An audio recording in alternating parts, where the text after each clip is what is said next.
Ano yung napindot ko, na-send ko yan. Na-send ko nga, 8743R.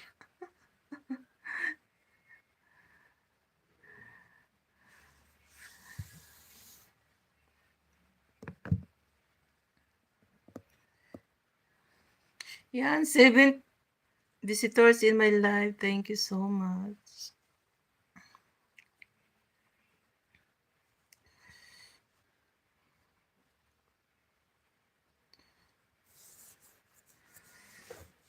Oo, nung nagpaalam ako sa'yo na alis na ako, out na ako. Nakita ko marami ka pang bisita, mga less than 70 yung nakita ko.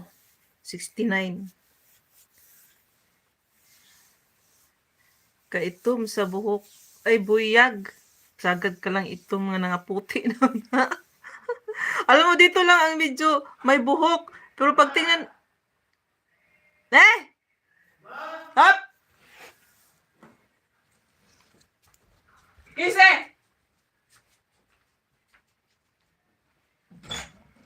No water?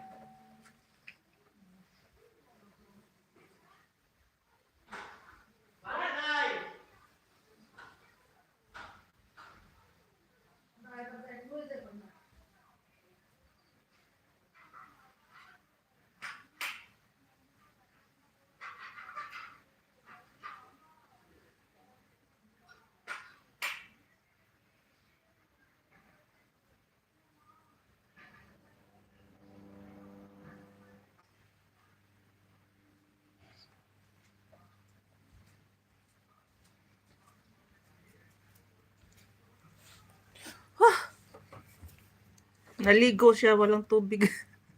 Naubusan ng tubig kasi nagwashing ako. Nakalimutan kong i-on yung motor. Eh, ngayon, empty. Empty tuloy yung tangke.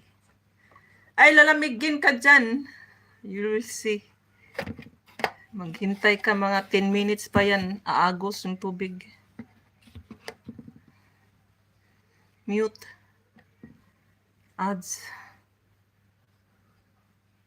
Salamat sa Slory. Nagbiyahe na kami. Ay, nasa biyahe ba kayo, si Sikoy? Ah, galing naman.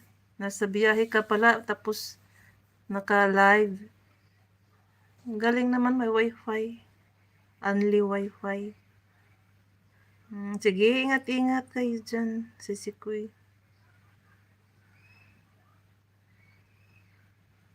Naiwan si Petra Kulasa.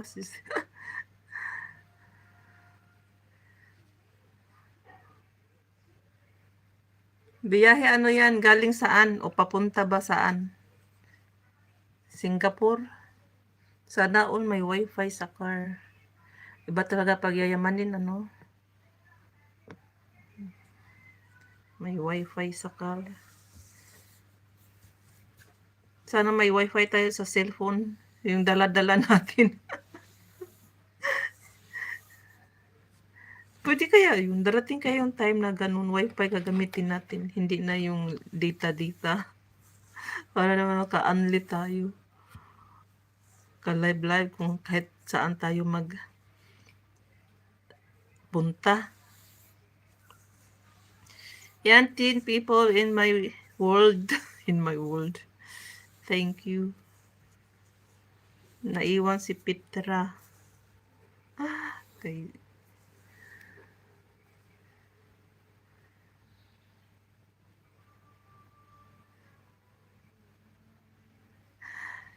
Tapos na.